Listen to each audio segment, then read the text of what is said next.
और सूरत हाल जो है वो आहिस्ता आहिस्ता बेहतरी की तरफ जरूर है, लेकिन एहतियाती तदाबीर को जो है वो तैयार करना और इस एहतियाती तदाबीर में किसी किस्म की कमी ना छोड़ना, ये हम सब के ऊपर जो है वो एक लाजिम और मलजूम चीज़ है कि अगर हमने जहां भी बेहतियाती इख्तियार की तो कोई भी इससे मुतासर हो सकता है।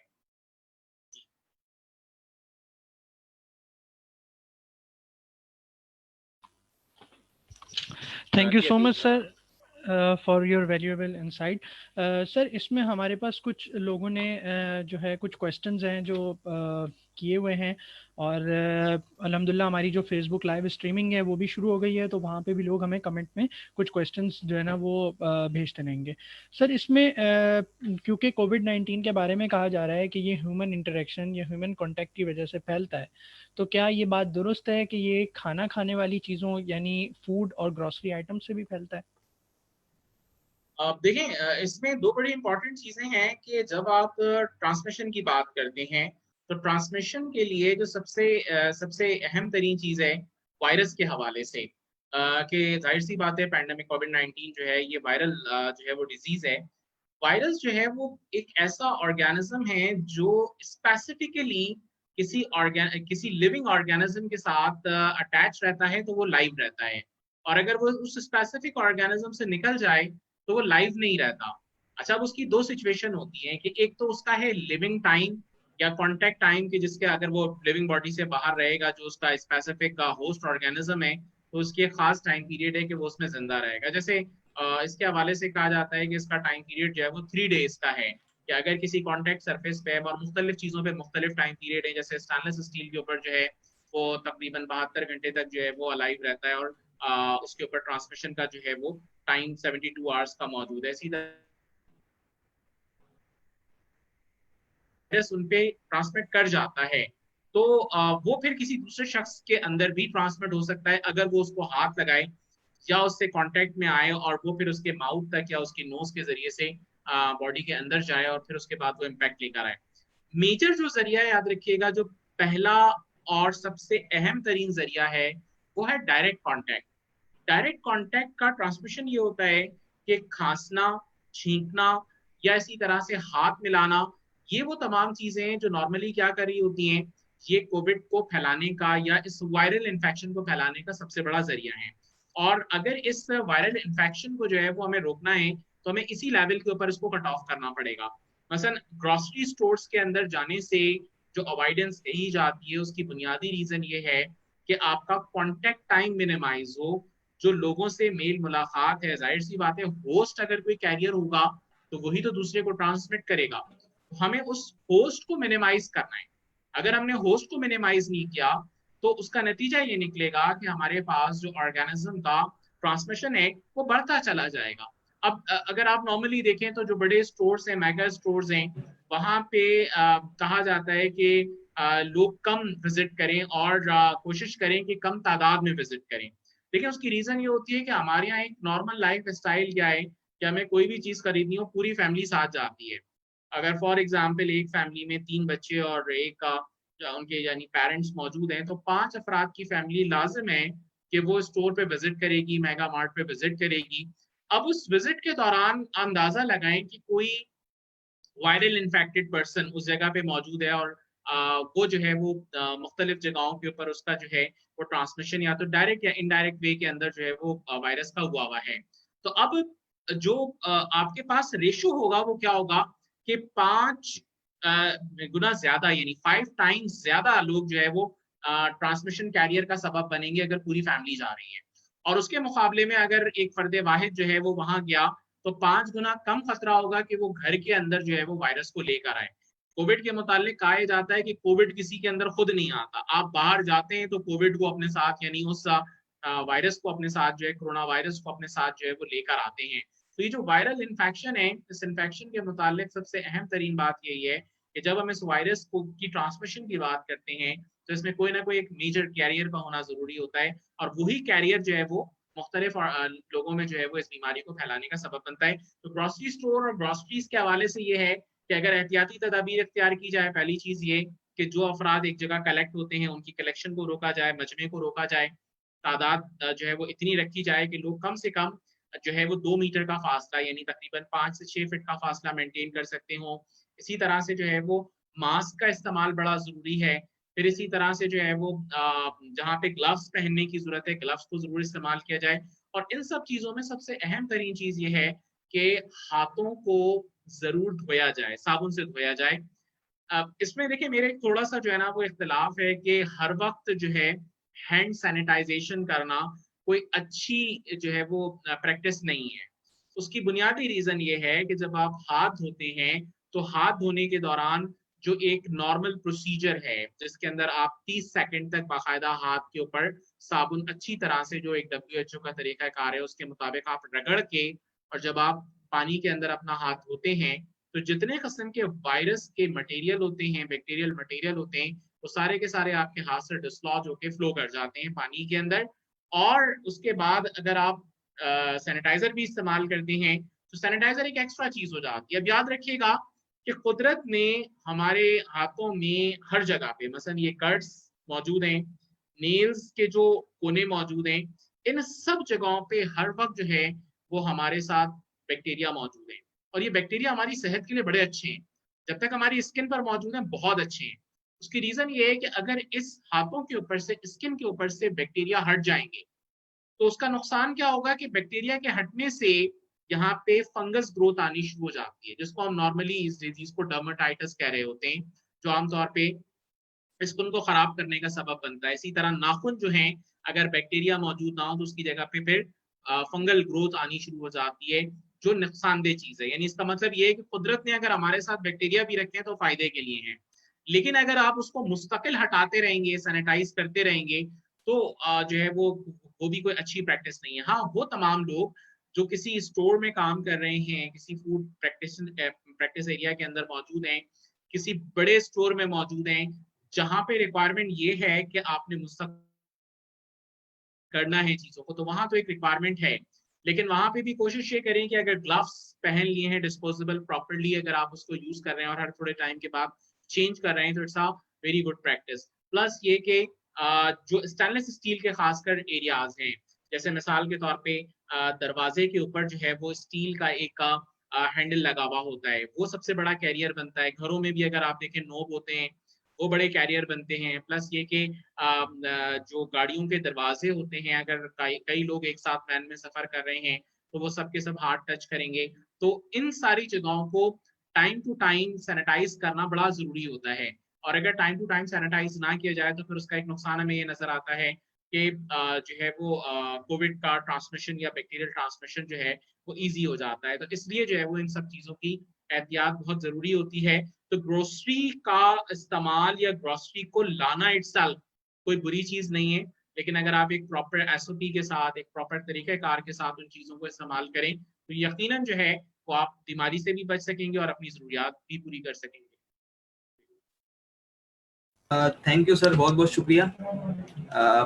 अच्छा, ये क्वेश्चन एंड आंसर सेशन है, तो अगर कोई पार्टिसिपेंट क्वेश्चन पूछना चाहे तो वो हैंड रेज कर दें, हम माइक अनम्यूट कर देंगे और वो सवाल पूछ सकते हैं।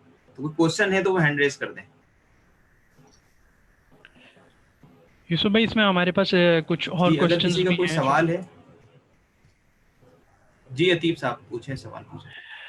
जी, अच्छा सर, इसमें जो है एक और सवाल हमारे पास जो आया, जो मुख्तलिफ कस्टमर्स और जो मुख्तलिफ जो हमारे अपनी इंटरनल डिस्कशन में भी आया, हमारे घरों में आने वाला पानी मुख्तलिफ सतहों से गुज़र के आता है, और जो पानी हम इस्तेमाल करते हैं वो भी मुख्तलिफ मशीनों के ज़रिए और मुख्तलिफ जो है ना वो मटेरियल से गुज़र के हमें ऑब्टेन हो रहा होता है, जो जो पानी हम पीने के लिए इस्तेमाल करते हैं, चाहे वो फ़िल्टर्ड हो, चाहे वो जैसा भी हो।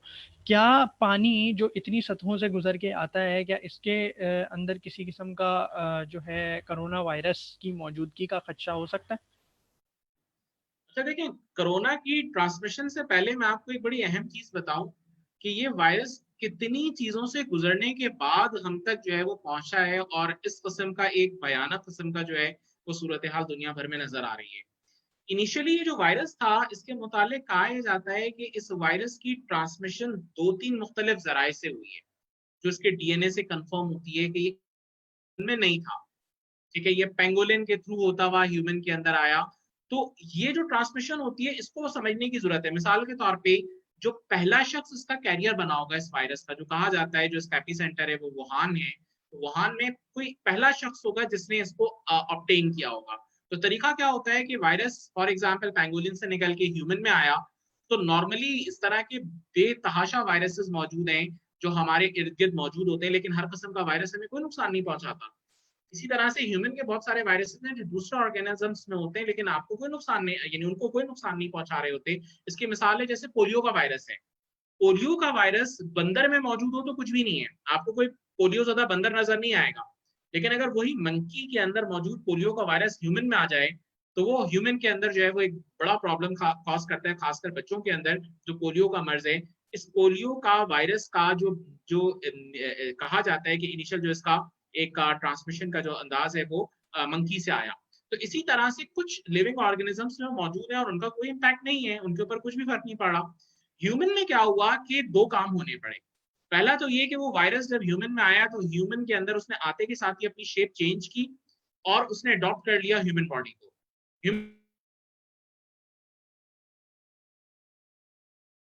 ह्यूमन टू ह्यूमन ट्रांसमिशन के जरिए से उसने फैलना था। तो इसने ये दोनों तीनों काम बड़ी तेजी के साथ किए, यानी विद इन आवर्स किए। This is not an easy task, यानी कोई भी वायरस इतना जल्दी जो है वो ये काम नहीं करता कि बहुत तेजी के साथ फैलना शुरू कर दे।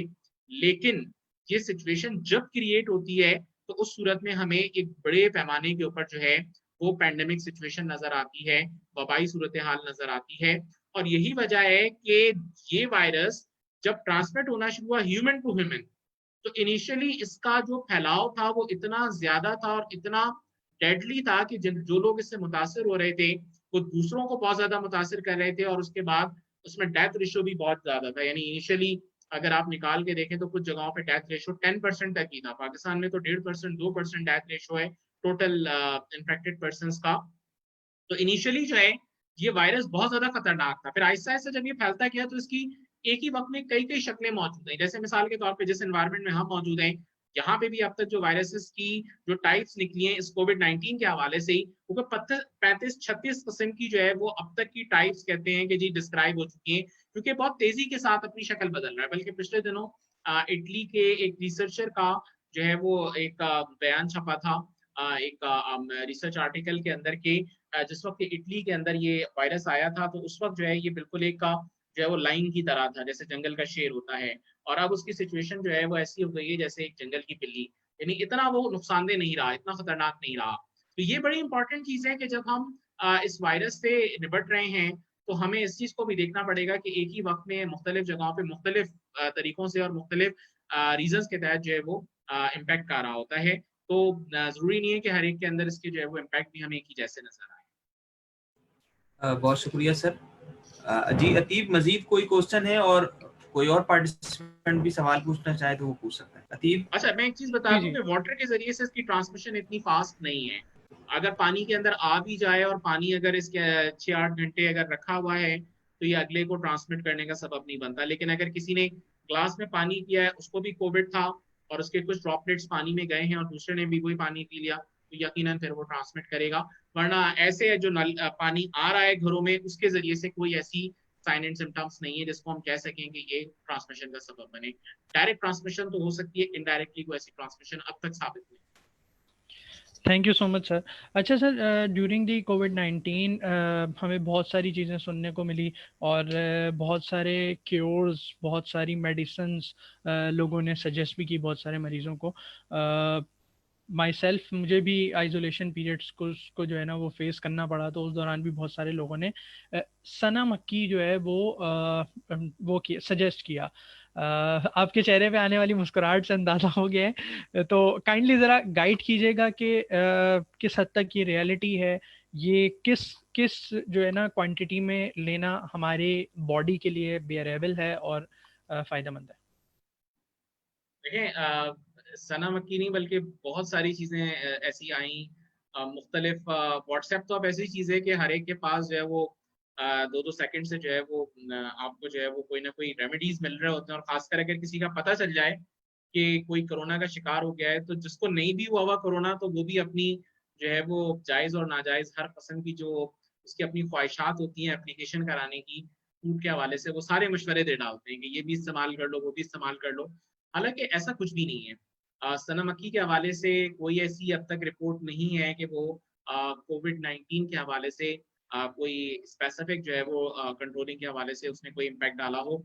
हाँ, ये ज़रूर है कि उसके अंदर सेनाइडेंस मौजूद हैं, सेनाइडिन ए और बी मौजूद है, मुख्तलिफ किस्म के टैनिन्स मौजूद हैं।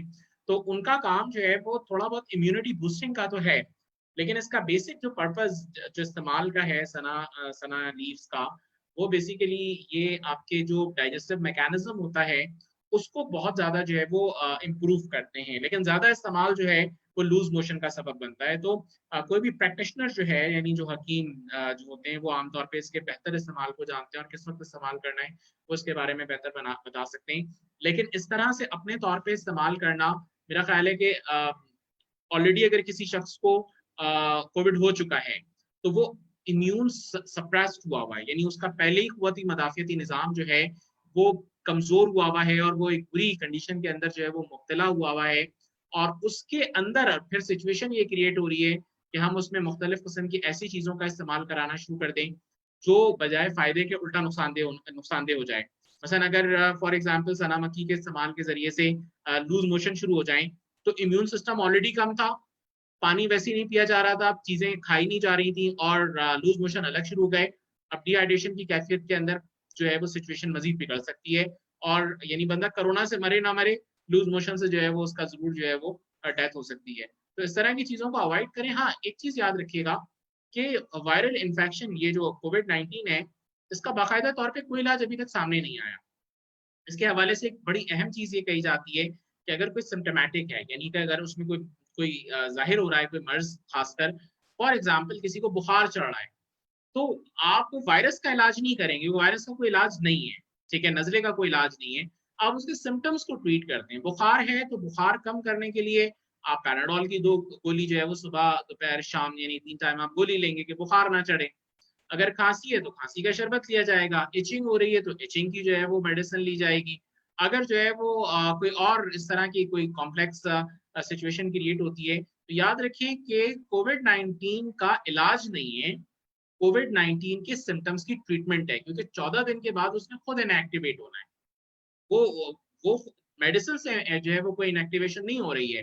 तो इस चीज का बड़ा ख्याल रखें कि जो भी आप काम करें उसका एक नेगेटिव इम्पैक्ट जो आ सकता है उसको एक मरतबा जरूर स्टडी कर लें, और ये जरूर देख लें कि खासकर वो तमाम फूड्स जो इम्यून बूस्टिंग के लिए, यानी जिनको कोविड हुआ है या नहीं हुआ है, दोनों सूरतें में उनको सजेशन ये है कि वो लाजमी तौर पे ऐसे फ्रूट्स का, वेजिटेबल्स का इस्तेमाल करें जो इम्यून बूस्टिंग का काम करें। बहुत शुक्रिया सर। हमारे साथ इस वक्त मुल्तान, फैसलाबाद और गुजरावाला चेज़अप स्टोर से भी लोग मौजूद हैं। तो सर आप लोगों को वेलकम करते हैं, लेकिन कुछ सवाल हो तो आप सर गफरान से पूछ सकते हैं। सर चूँकि हम लोग रिटेल से ताल्लुक़ है हमारा, तो कोरोना की सूरत हाल में जो रिटेल बिजनेस, ये फूड बिजनेस ऑनर है खासतौर पर रिटेलर, वो क्या एक्स्ट्रा मेजर्स लें, इस पर भी ज़रा रोशनी डालिए। देखिए, बड़ा बड़ा अच्छा सवाल है, क्योंकि आप लोगों का जो काम है उसमें पब्लिक डीलिंग बहुत ज्यादा है। यानी दो दो तरह के प्रॉब्लम आपको फेस करने पड़ सकते हैं। एक तो ये है कि जी पब्लिक आ रही है, पब्लिक टू पब्लिक इंटरेक्शन हो रहा है, तो वो इंटरेक्शन तो चले उनका आपस में जो है वो, अगर खुदा ना खासा कोई कोविड होता है तो वो इतना बड़ा प्रॉब्लम नहीं होगा कि वो, उसको अगर कोविड हुआ है तो वो जाहिर सी बात है बंदा आइसोलेशन में चला जाएगा। लेकिन अगर आपके अपने स्टोर के अंदर कोई ऐसा जो है वो बंदा जिसको कोविड हो गया है और वो इस एसिम्प्टोमेटिक है, या उसके सिम्टम्स अभी जाहिर नहीं हुए और इनिशियली हुआ है और वो कर रहा है, इस तरह के एक दो वाकयात जो है वो मेरी नॉलेज में आए कि कुछ स्टोर्स के साथ ये प्रॉब्लम्स आई, तो उन्होंने कुछ टाइम के लिए अपना स्टोर बंद ही किया और उसके बाद तमाम लोगों की स्क्रीनिंग कराने के बाद दोबारा से फिर ओपन किया। तो ये सबसे बड़ा मसला जो है वो रिटेल बिजनेस के अंदर मौजूद है, खासकर रिटेल फूड में मौजूद है, जहाँ पे बहुत सारे वर्कर्स जो हैं वो डायरेक्ट कस्टमर के साथ जो है वो इन कॉन्टैक्ट हो रहे होते हैं। इन कॉन्टैक्ट से मुराद की चीजें उठा के देना, बताना, बहुत ज्यादा करीब भी खड़े होते हैं काउंटर के ऊपर, आमतौर पे जब कैश डिलीवर हो रहा होता है तो नोट जो है वो सबसे ज्यादा एक खतरा होता है कि नोटों की लेन देन जो होती है, या कार्ड मिसाल के तौर पे अगर किसी ने आपको एटीएम कार्ड दिया है अपना स्विच करने के लिए, या कैश का ट्रांसमिशन हो रहा है, तो ये वो जरिया है कि जो कोई पब्लिक का डीलिंग करने वाला बंदा जो है वो सबसे ज्यादा इम्पैक्ट हो सकता है। अब इसके लिए रिक्वायरमेंट क्या है कि आपके जितने वर्कर्स हैं उनको सबसे पहले आपने ट्रेन करना जरूरी है कि वो इन चीजों को कैसे डील करेंगे। मसलन अब यहाँ पे हाई लेवल की आपको जो है ना वो कोविड प्रिवेंशन की जो है वो एक पूरी तरतीब बनानी पड़ेगी, एक अपने तौर पे ड्रिल भी करनी पड़ेगी। उसमें क्या करना चाहिए कि फॉर एग्जाम्पल अगर आपके पास नोट आ रहे हैं, यानी नोट देने और लेने का सिलसिला है, कैश डीलिंग हो रही है, कार्ड अगर आप ले रहे हैं, तो उसके लिए आप ये करें कि एक छोटी सी मशीन आती है यूवी की, ठीक है, और वो डिसइंफेक्शन यूवी डिसइंफेक्शन होता है, क्योंकि बार बार आप नोटों को तो वो लगा नहीं सकते, क्या कहलाता है ये डिसइंफेक्टेंट तो लगा नहीं सकते। तो फौरी तौर पे अगर फॉर एग्जाम्पल जैसे किसी ने 5,000 का नोट किया, तो बजाय इसके कि आप हाथ से लेके, और क्योंकि हमारे यहाँ एक और सबसे बड़ा मसला ये है कि लोग गिनने के लिए थूक लगा के जो है ना वो गिनना शुरू करते हैं, यानी कि एक तो हाथ पे आ गया ठीक है, लेकिन उसको मुंह तक लाना जरूरी है। तो वो जो एक प्रॉब्लम है खासकर कैश काउंटर के ऊपर, ये हमारे यहाँ सबसे बड़ा जो है वो इशू बनता है, जो बहुत तेजी के साथ ट्रांसमिट कर सकता है। तो हमें थोड़ी सी अपनी हैबिट्स भी चेंज करनी पड़ेंगी। तो सबसे पहले तो ये कि जो सबसे मेजर सोर्स हो सकता है कोविड-19 को फैलाने का, उससे रोकने का, एक जो मेजर जरिया है वो ये है कि लाजमी तौर पे जो कैश काउंटर डीलिंग वाला बंदा है उसके पास एक छोटी डिवाइस यूवी की होनी चाहिए, डिसइंफेक्टेंट की, जिसमें वो नोट रखे और निकाले, और कोशिश करे कि अपने हाथों के अंदर जो है वो कोई ऐसी चीज का इस्तेमाल बार बार करता रहे, जैसे डिसइंफेक्टेंट है कि वो अपने पास रख ले, बार बार हाथ धोने तो नहीं जा सकता है, लेकिन वो कोशिश करे कि हर थोड़े टाइम के बाद, मसलन एक का डिसइंफेक्शन का एक उमूमी टाइम पीरियड ये होता है कि अगर कोई बहुत ज्यादा डीलिंग प्रोसेस में है तो हर आधे घंटे के बाद अपना हाथ जो है वो डिसइंफेक्ट कर ले। उसमें ये होगा कि उसके जो है वो ट्रांसमिशन जो है वो डिसइंफेक्शन करने से जो है वो मिनिमाइज हो जाएगी, यानी उसका खतरा कम रहेगा एज कम्पेयर टू दैट कि वो मुस्तकिल अपने हाथों के ऊपर चीजों को लेने देने के दौरान जो है वो वायरस को ट्रांसमिशन का सबब बनता रहे, तो वो काफी हद तक मिनिमाइज हो सकता है। अच्छा, ये चीज और समझने की है कि आपके पास जो ट्रांसमिशन होता है, तो कहते हैं यार एक वायरस से क्या होगा, एक बैक्टीरिया से क्या होगा। ये वायरस और बैक्टीरिया एक भी बड़े खतरनाक होते हैं। जैसे अमूमी तौर पे साबुन पे लिखा होता है कि 99.99% जरासीम से तहफ़्फ़ुज़ के साथ, ये जो जरासीम 99.99 के बाद जो 0.01 रह गया है, यानी इतनी कम तादाद में हम सपोज कर लें कि एक वायरस या एक बैक्टीरिया मौजूद है, तो ये कितनी देर में इतनी तादाद में हो जाएगा कि हमारे लिए हेल्थ का नुकसान बन सकता है। इसको आप ऐसे सपोज करें कि हमारी अपनी लाइफ के अंदर फॉर एग्जांपल जो जनरेशन होती है, उस जनरेशन का एक एवरेज लाइफ टाइम जिसको हम कहते हैं कि हर 20 या 30 साल के बाद जो है वो एक शख्स जो है वो उसके बच्चे या औलाद जो होता है 30 साल के बाद जो होते हैं 3-4 होंगे, ठीक है। इन बैक्टीरिया की जो डिवीजन होती है, जो इनका लाइफ स्टाइल होता है, जो इनका एक का डिवीजन मॉड होता है, ये बड़ा क्विक होता है। इनका जो डिवीजन मॉड होता है वो किस तरह से होता है कि हर 10 मिनट में ये 1 से 2 हो जाते हैं। मसलन वायरस है तो इसका और कम होता है, शायद 7 मिनट या 6 मिनट होता है। बैक्टीरिया का 10 मिनट होता है एवरेज लाइफ, और इसी तरह से फिर जैसे जैसे ऑर्गेनिज्म बड़े होते हैं उनका थोड़ा सा टाइम बढ़ता चला जाता है। फर्स्ट करें कि एक बैक्टीरिया जिसका लाइफ टाइम 10 मिनट है, तो 10 मिनट के बाद जब 20वां मिनट आएगा तो 1 से 2 हो चुका होगा। 20 के बाद जब 30 मिनट आएगा तो ये 2 से 4 हो चुके होंगे। 30 के बाद जब 40 मिनट आएगा तो 4 से 8 हो जाएंगे। करते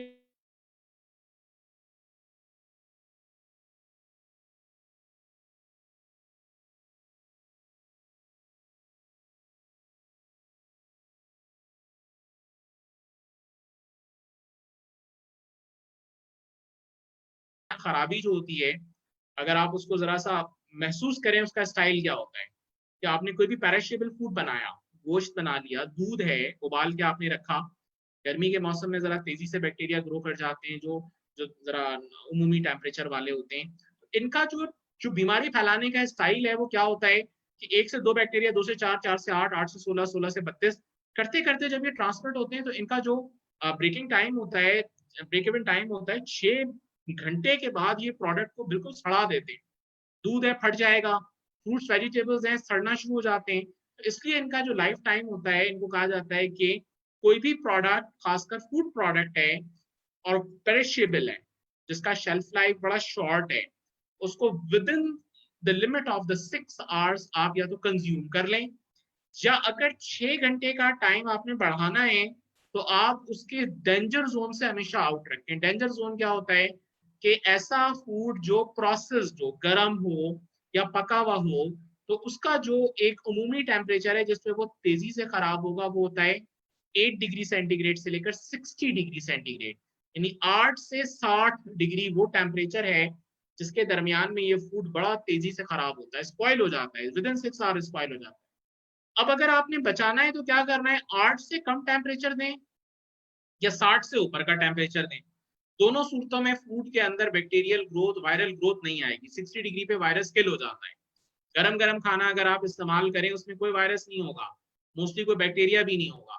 तो अब इसका मतलब क्या हुआ कि या तो आपने प्रोडक्ट को रेफ्रिजरेट करना है या आपने 60 से ऊपर टेम्परेचर रखना है। अब आमतौर पे देखें लोगों को शायद इस चीज का सेंस ना हो। अगर आप किसी बड़ी दावत में जाए, आपने देखा होगा वहां पे शेफॉन डिशेस रखी होती हैं, ये जो खाबे कहलाती हैं।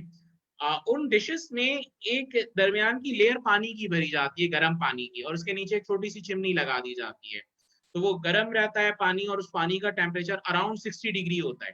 तो जब आप उठा के खाना उसमें रखते हैं तो वो खाने का टेम्परेचर जो है वो 60 डिग्री पे मेंटेन हो रहा होता है, बजाय इसके कि आप कुछ ना डालें तो वो टेम्परेचर थोड़ी देर तक तो रहेगा, उसके बाद खत्म हो जाएगा। तो इसलिए जो है वो उमूमी तौर पे रखा जाता है कि खाने का जो टेम्परेचर है, अगर वो डेंजर जोन से आउट हो, यानी डेंजर जोन के बाहर हो, या तो कम हो डेंजर जोन से, डेंजर जोन 8 से 60 डिग्री सेंटीग्रेड है, या तो डेंजर जोन से कम हो या डेंजर जोन से बाहर आगे की तरफ निकला हुआ हो, तो दोनों सूरतों में फूड फिर आपका महफूज रहेगा, क्योंकि उसमें फिर बैक्टीरियल और वायरल ग्रोथ जो है वो नहीं आती है। तो ज्यादा बहुत बेहतर शुक्रिया यही है सर। कि जो लोग ग्रोसरी स्टोर्स में काम कर रहे हैं वो छोटी छोटी चीजों को बहुत ज्यादा जो है वो ख्याल करें, और थोड़ी सी उनकी मैनेजमेंट की भी जरूरत है और ट्रेनिंग की भी जरूरत है। जीएमपीज के हवाले से, गुड मैन्युफैक्चरिंग प्रैक्टिसेस, इसी तरह से कुछ एसओपीज जो हैं वो रिक्वायर्ड हैं, जो स्पेशली कोविड-19 के हवाले से हैं, उनको फॉलो करना बड़ा जरूरी है। मास्क की रिक्वायरमेंट है, ग्लव्स की रिक्वायरमेंट है, ग्लव्स नहीं है तो फिर डिसइंफेक्टेंट की रिक्वायरमेंट है, खासकर उन एरियाज में जिनको हम कह रहे हैं कि वो पब्लिक डीलिंग एरियाज। अच्छा, ये कोई इन्फिनिक्स S4 है, नाम नहीं लिखा हुआ है, तो इन्होंने हैंड रेज किया है, तो जी आप पूछ सकते हैं, मैं आपको अनम्यूट कर रहा हूँ। जी, इन्फिनिक्स S4 ये नाम है जी, पूछे सवाल। हेलो सर, आवाज आ रही है? जी जी, आवाज आ रही है। जी आवाज आ रही है जी। सर मुझे ये पूछना था, ये WHO वालों की जो रिपोर्ट आई थी कि एक पेशेंट को जैसे कोरोना है तो वो दूसरे बंदे के अंदर जो है मुंतकिल नहीं होगा कोरोना वायरस छूने से, तो इसके हवाले से मुझे बता दें। नहीं नहीं नहीं नहीं, देखें मैं आपको बताऊं, उस रिपोर्ट को हमारे न्यूज़पेपर में गलत तरीके से रिपोर्ट किया गया। वो रिपोर्ट ये है कि अगर कोई शख्स ए say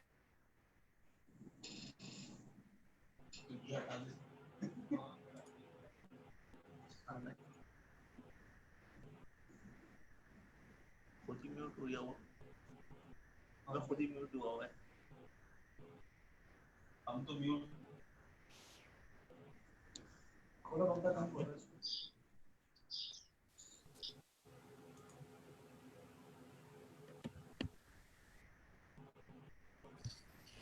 excuse me sir, sir Gufran, आपको मेरी आवाज़ आ रही है?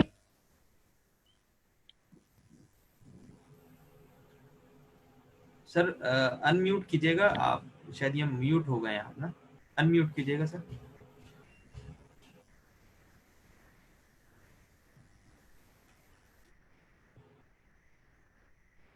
तो आवाज आ रही है? जी जी, अब आपकी आवाज आ रही है जी। ये हमारे मुल्तान और फैसलाबाद स्टोर से जो साथी मौजूद हैं, आप लोग कोई प्रॉब्लम फेस कर रहे हैं फूड डिपार्टमेंट में तो आप सर से पूछ सकते हैं। Sir Gufran Karachi university food science department के असिस्टेंट प्रोफेसर हैं, और आप लोग सवाल पूछ सकते हैं जी। यूसुफ भाई, यहाँ हमारे पास एक और क्वेश्चन है जी जी जी जी जो रिटेल ऑपरेशन से ही रिलेटेड है। हमारे यहाँ एक जी बड़ी जो तादाद होती है सर, क्योंकि हमारा ग्रॉसरी स्टोर्स का बैकग्राउंड है, तो ग्रॉसरी स्टोर्स के अंदर आपको मालूम है कि फ्रोज़न आइटम्स भी होते हैं। तो इस पूरे पेंडेमिक के अंदर ज़रा जो मरीज़ हैं कोरोना के हवाले से और जो प्रिकॉशनरी मेजर्स करने वाले हैं आम अफराद हैं, उनको भी एडवाइस की गई कि जो ठंडी चीज़ें हैं उनको थोड़ा सा अवॉइड करें। क्या ये हकीकत है, या इस बात मतलब इस बात में कितनी हकीकत है, या इस बात पे थोड़ी रोशनी ज़रूर डालिए। Thank you. ठीक है, देखिए कोल्ड प्रोडक्ट्स को अवॉइड करने के लिए क्यों कहा जाता है, इसको समझने की जरूरत है। अब ये वायरस जो है ना, वो वायरस बल्कि कोई सा भी हो, वो आमतौर पे जैसे अगर हम कोल्ड वायरस की नजले के, अगर इन्फ्लुएंजा के वायरस की बात करें, ठंडक में ये बहुत ज्यादा फैलता है। लेकिन ये जो करंट वायरस है जिसको हम देख रहे हैं, कोरोना का जो वायरस है कोविड-19, ये गर्मी में भी फैल रहा है। तो इसलिए इसको कहा जाता है कि इसकी एक ऑप्टिमाइजेशन कंडीशन ये है कि अगर कोल्ड टेम्परेचर इसको मिले तो ये बहुत ज्यादा इम्पैक्ट करता है और बहुत तेजी के साथ जो है ये ग्रो करने की सलाहियत रखता है थोड़ी सी कोल्ड कंडीशन में, क्योंकि हमारी बॉडी का अपना टेम्परेचर जो है वो 37 डिग्री सेंटीग्रेड है। बहुत सारे लोगों का पहले कहना ये था कि जी जैसे ही टेम्परेचर जो है वो 35 डिग्री सेंटीग्रेड से ऊपर जाएगा ये वायरस खुद ही खत्म हो जाएगा। हालांकि ऐसा नहीं हुआ। टेम्परेट रीजन्स के अंदर भी उसने इतनी ही तबाही फैलाई है जितना कोल्ड रीजन्स के अंदर फैलाई है। अब ये एक थोड़ी सी इंपॉर्टेंट चीज है कि हमारा इम्यून सिस्टम कोविड-19 की वजह से वैसे ही सप्रेस्ड होता है। ऑलरेडी सिम्टम्स आ रहे होते हैं, गला खराब है, नज़ला शदीद है, उसमें अगर आप ठंडा पानी भी अगर पीना शुरू कर दें तो क्या होगा, वो उसको और ज्यादा खराबी की तरफ ले जाएगा, यानी उसके जो डिफरेंट साइड इफेक्ट्स होते हैं बहुत ज्यादा बढ़ जाते हैं। दूसरा उसका तरीका क्या है कि बजाय उन साइड इफेक्ट्स को आप बढ़ाने के मिनिमाइज करें, तो मिनिमाइज करने का तरीका ये है कि अगर आप ठंडी चीजों को अवॉइड करें तो ये आपके लिए काफी जो है वो अफाके का सबब बनता है। मसलन अगर आप गर्म थोड़ी सी जो है वो चाय या कहवा ले लें, या अगर सूप का जो है वो हल्का गर्म सूप जो होता है वो इस्तेमाल करें, तो खुद ही सूदिंग इफेक्ट आना शुरू हो जाता है, यानी तबीयत में एक हल्कापन आ जाता है। उसके मुकाबले में ठंडा पानी का अगर इस्तेमाल करें या ठंडी चीजों का इस्तेमाल करें तो उसका नुकसान क्या होता है कि हमारी बॉडी जो है या फेफड़े जो होते हैं, लंग्स जो होते हैं, वो बहुत ज्यादा जो है वो ब्रीथिंग में प्रॉब्लम करने लगते हैं। तो इसलिए जो है इसके एहतियाती तदाबीर में कहा जाता है कि ठंडी चीजों को अवॉइड करने से अगर कोई कोविड का पेशेंट है तो उसके लिए तो फायदेमंद है ही है।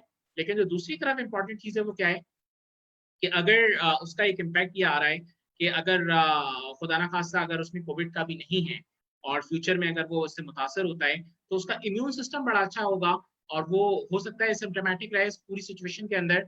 या अगर उसको खुदा ना खास्ता कोरोना होता भी है तो फिर वो इम्यून सिस्टम बेहतर होने की वजह से उसको बहुत अच्छे तरीके से जो है वो जल्दी रिकवर करने की सलाहियत रखेगा। इसलिए जो है खासकर जितने भी कोल्ड रिलेटेड वायरसेस हैं उनके लिए ये हमेशा कहा जाता है कि बजाय इसके कि हम इसको जो है वो इस तरह से वो करें, क्या कहलाता है, कोल्ड के साथ ट्रीट करें, जितना भी यानी अवॉइड किया जा सकता है कोल्ड मटेरियल को अगर हम इस्तेमाल करने से अवॉइड करेंगे तो यकीनन ये इम्यून सिस्टम के लिए भी बेहतर है और डिजीज रिकवरी के लिए भी बहुत अच्छा होता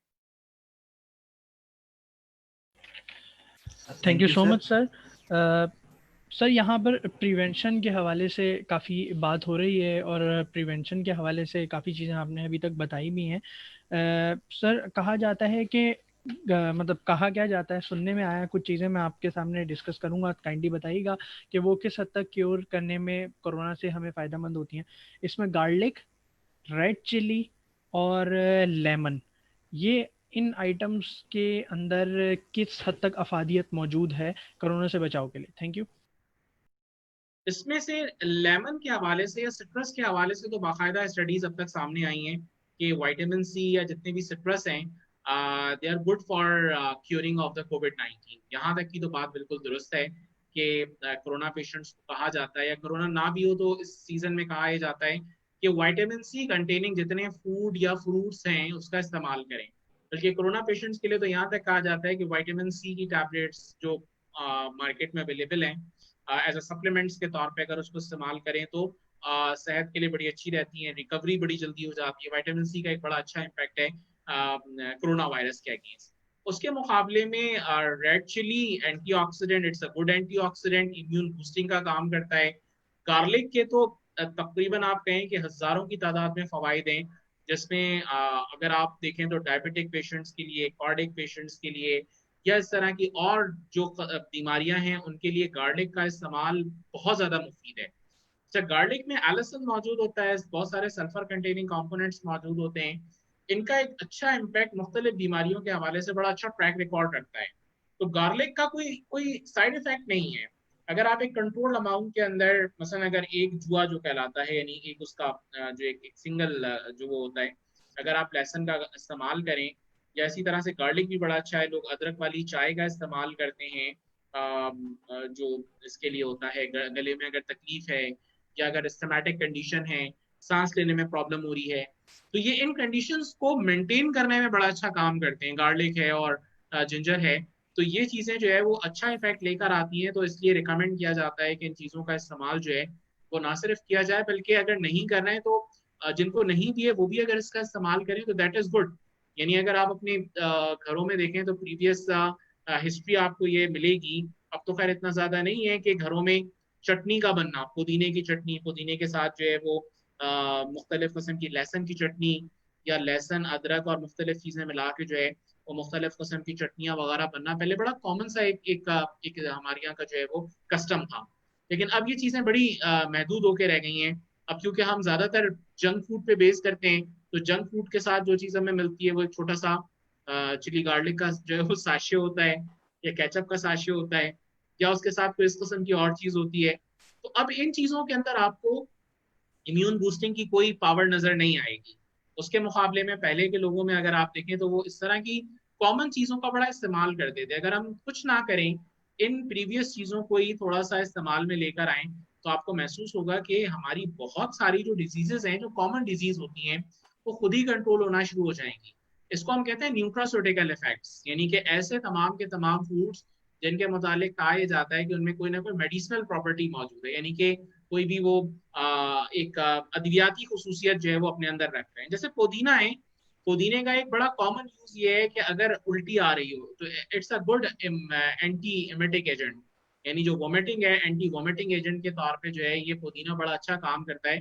तो पुदीना का जरा सा जो है वो पानी अगर निकाल के और उसको आधा चमचा जो है वो पिया जाए, तो उससे बड़ी अफाका होता है कि जो जो रिवर्स मूवमेंट हुई भी होती है डाइजेशन की, वो इस मूवमेंट को जो है वो दोबारा से पॉजिटिव जो है वो लेकर आता है। तो इस तरह की बहुत सारी फूड्स, जिनमें फ्रूट्स और वेजिटेबल्स मौजूद हैं, जिनका इस्तेमाल किया जाए तो हमारे इम्यून सिस्टम के लिए भी बड़ा अच्छा है, और वैसे इन बीमारियों के लिए भी जो है वो बड़ा अच्छा कारगर है। क्योंकि बहुत ज्यादा स्टडीज अभी हुई नहीं है कोविड के हवाले से। अगर आप इसका टाइम पीरियड देखें तो ओवरऑल 6 महीने का तो इसका एक सेशन गुजरा है। तो इस सेशन के अंदर ना तो इसकी वैक्सीन मौजूद है, ना इसकी कोई प्रॉपर मेडिसिन मौजूद है, ना इसकी अभी तक कोई प्रॉपर ऐसी स्टडीज हुई हैं जिनके अंदर हम इसके न्यूट्रास्यूटिकल इम्पैक्ट जो मुख्तलिफ इंग्रेडिएंट के इसके अगेंस्ट हो सकते हैं उन स्टडीज को परफॉर्म किया जाए। तो ये सारी चीजें ऑन गोइंग है। तो लिहाजा ऐसी चीजों का बड़ा कॉमन इस्तेमाल रखें जो जिनका जिनका हर कोई जानता है कि उनके इस्तेमाल से बहुत अच्छे इम्पैक्ट जो है वो बॉडी को मिल सकते हैं, तो उनका इस्तेमाल करना चाहिए और उसमें कोई ऐसा प्रॉब्लम नहीं है। अच्छा, ये कामरान साहब, कामरान अनवर, ये आप लोग कहाँ से मौजूद है, जरा बताइएगा। ये कामरान अनवर साहब, आप लोग बताएं कि कौन से स्टोर से आप लोग मौजूद हैं। जी अस्सलाम वालेकुम यूसुफ साहब, हम गुजरांवाला स्टोर से कनेक्टेड हैं। जी कामरान अनवर साहब, कोई ऐसा इशू जो आप स्टोर पे फेस कर रहे हो, गुफरान साहब से पूछ सकते हैं। नहीं, अभी यूसुफ भाई इस तरह है कि अल्हम्दुलिल्लाह जितने प्रिकॉशनरी मेजर्स हैं हम वो ले रहे हैं इधर गुजरांवाला स्टोर में। जिस तरह वो फ्रांसाई साहब बता रहे थे कि जो हमारे कैशियर्स हैं वो हाईली रिस्क पे हैं, जो कस्टमर के साथ इंटरेक्शन करते हैं, कैश जो है कस्टमर से लेते हैं।